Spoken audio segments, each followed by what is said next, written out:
Well, y'all made it. You've probably heard it 1,000 times, but really, congratulations. A couple of you might remember a while back, I read a couple children's book at an SNL that we did. And in light of that, and in the one-time tradition of it happening, I'm going to read one of those children's books to you now. It's called The King of Little Things. I think the picture, yes. Long ago, on the far side of the sea, of the far side of the mountain, lived the king of little things. While other kings busied themselves with the big things of this world, he happily ruled over all things small. He was king of coins, candles, combs, keys, knops, nods, knobby knees, bottles, buttons, beetles, burps, chiggers, chips, chickadee chirps, pedals, paddles, paper clips, lamp wicks, lentils, lizard lips, mittens, marbles, macaroni, barnacles, bats, and fried bologna. The king of little things had a cozy house and a loving queen. He fed the birds, left crumbs for the ants, and planted flowers for the bees. He had everything he needed and didn't want for more. Not so with bigger kings. No matter how vast their kingdoms, they always wanted more. Bigger riches, bigger bridges, bigger breeches. Greediest of all was King Normus. He wanted to be king of all the world. And with this in mind, he gathered an army, a big army. He raided realms, he squashed sovereignties, he eradicated empires.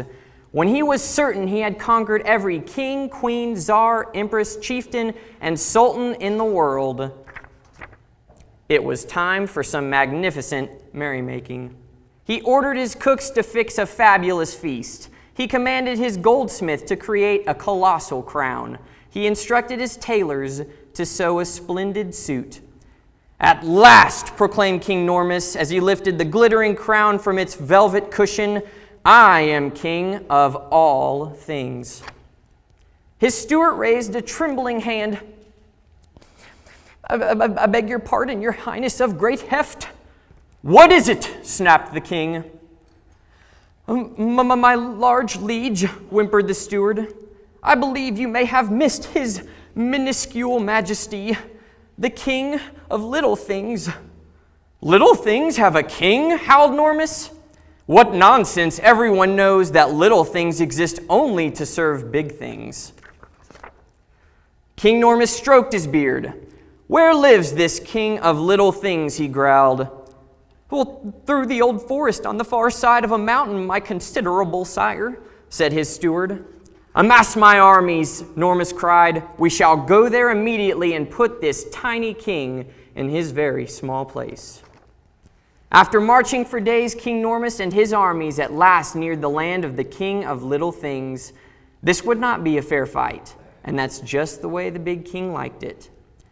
As the enemy approached, the king of little things sent a message to his subjects. He had a plan, and he needed their help. And during the night, the little things went to work. The next morning, the soldiers found mealworms in their bread, chiggers in their underpants, and fungus between their toes. Worse yet, there was nothing left to fight with.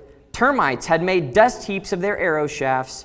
Water droplets had worked their way into their gunpowder, and rust had ruined the cannons and catapults. In a royal rage, King Normus called for his council. If we cannot defeat this king through might, he roared, then clearly we must trick him. We must cheat him. We must lie. After all, a lie, no matter how small, is never a little thing. Normus turned to his advisors. Invite this Charlotte into my tent under a flag of truce and prepare the dungeon. The instant the king of little things, entered the tent, small things recognized their master and fell at his feet. Coins rolled out of the big king's coffers. Jewels jumped from his crown. Buttons popped from his suspenders. Normus stood there in his underwear before the entire court. Take this puny pretender to the castle, he shrieked, and toss him in the dungeon. The soldiers tried, but the dungeon keys were loyal to the king of little things and would not turn the lock. The nails recognized their king and sprang from the door to bow before him. When Normus learned of this, he had the little king taken to the deepest, darkest cavern in the land. He ordered the entrance to be sealed with a stone, a big stone. Life in the cave was not entirely unpleasant. Ants brought crumbs, birds brought seeds, bees brought honey. But the king of little things missed his house. He missed his garden, and he missed his queen. He sent a message with the ants, birds, and bees. He respectfully asked all little things everywhere to make themselves known. The little things loved their king, and they obeyed. All over the world, small things began to happen. Strings unstrung, hangers unhung, doors closed, campfires froze, frills unfrilled, pickles undilled, quills quivered, pencils shivered, bolts bolted, brakes jolted. Cookies crumbled, blocks tumbled, ticks and tocks left their clocks, boats listed, words twisted, lights unlit, scarves unknit, and every little thing everywhere refused to work.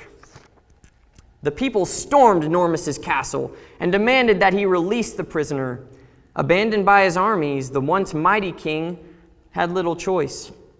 So the king of little things returned home. The little things went back to work. And King Normus? He spent the rest of his days looking for his keys, his spectacles, his pocket watch, his socks, his wallet, his hairnet, and he never thought about little things in the same way again. You don't like that? Because I do. It's great for kids. They love all the rhyming and the word play. If you're thinking to yourself, where in the world is Johnathan going with this? I just want to reiterate how important the little things are. Integrity is a good thing to have. What would a car be like without brakes? Or what would a shirt be like without the thousands of stitches it takes to sew it? Or what would you be like without the cells that make up you? Did you know that there are 30 trillion cells in a human body? That's a lot of little things that make up you. Knowing this, I hope it is encouraging and that you benefit from it. And I'm not going to lie, as I was getting ready to, say stuff to y'all, I was pretty scared. I mean, what do I say to a group of seniors that I've only known for a summer? And on top of that, what do I say to a group of seniors I've known for a summer during COVID? As I thought about it, I realized I had spoken too soon. This summer, we have gotten to overcome a lot of new and unique hurdles, from having Camp K online, to going and getting lunch together, to the few Y Wednesdays and SNLs we got to have. I have been so blessed by y'all, and that is no little thing. In preparation for tonight, I decided to continue in the spirit of sharing new experiences. So I'm going to tell y'all 10 things I wish I had known as a graduate about to start his freshman year of college. Number 10, when a teacher gives you the option to do extra credit, always do it. I promise it's worth it. Number 9, this next one I found online and I really liked it. It's a quote by Abraham Lincoln. Don't believeth every Facebook article that crosseth thine path. Number 8, you won't need nearly as many school supplies as you did in elementary or high school. Saves you a lot of money.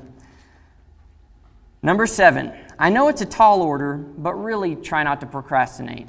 I'm speaking from experience on that one. Number 6, a coffee maker cooks ramen just as good as any stovetop can. Pro tip, make sure that there is no coffee grounds in the pot. If you are assigned a project or a paper at the beginning of the semester that is due at the end of the semester, don't wait until the end of the semester to do it. Again, not speaking from experience. Next one, I know you've heard this a lot, but do everything as best you can. I regret giving no effort way more than I do trying and failing. If you are ever making a big decision, take a night and sleep on it. It works. I don't know why, but it does. Strive to be humble. Now, I don't mean timid. I mean humble. There's a huge difference between the two. Humility is done from a place of strength. Timidity is done from a place of fear. There's a quote by C.S. Lewis that I really like. And it goes, humility is not thinking less of yourself. It's thinking of yourself less. And the last one, and this is the one I really want to hone in on, is love people well.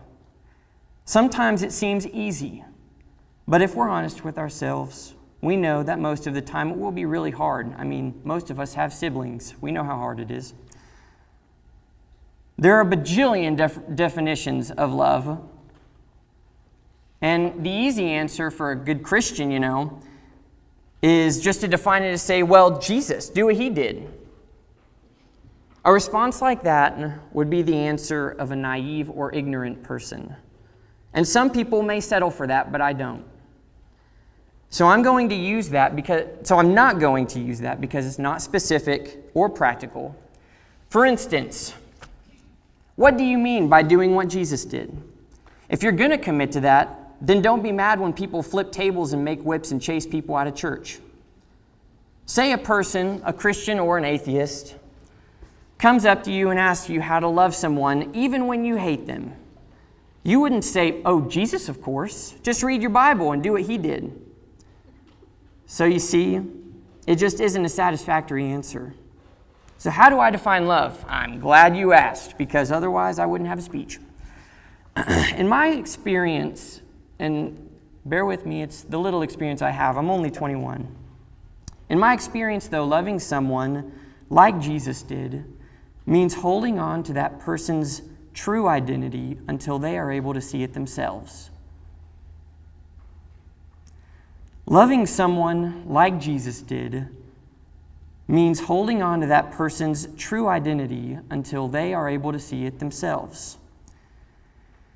Y'all have seen love look like many things. It's been romantic, it can be admiration of another person, or simply caring for someone. And that's just to name a few. Sometimes it can be beautiful, It's stereotype. You've seen Barbie movies. I'm imagining some of you have. And sometimes it can look ugly. But most of the time, it's a weird mixture of the two. When you can look at someone who just hurt you, or someone who is stubborn and selfish, or someone who says mean things about you behind your back, and you can still see them as a child of God, then you know how it feels to love people like Jesus calls us to love people. Talk about something I needed to hear as a graduate right out of high school. It's something I still have trouble with. My hope is that you hear all of this and put it into practice if you haven't already. After all, part of maturing as a person and as a Christian is knowing where you need to grow. And to conclude, first, I hope you all know that I love you. Second, that this speech, though maybe a small thing, encourages you and builds you up. And that by building you up, you may strive toward the goal which Christ has called you heavenward. Thank you.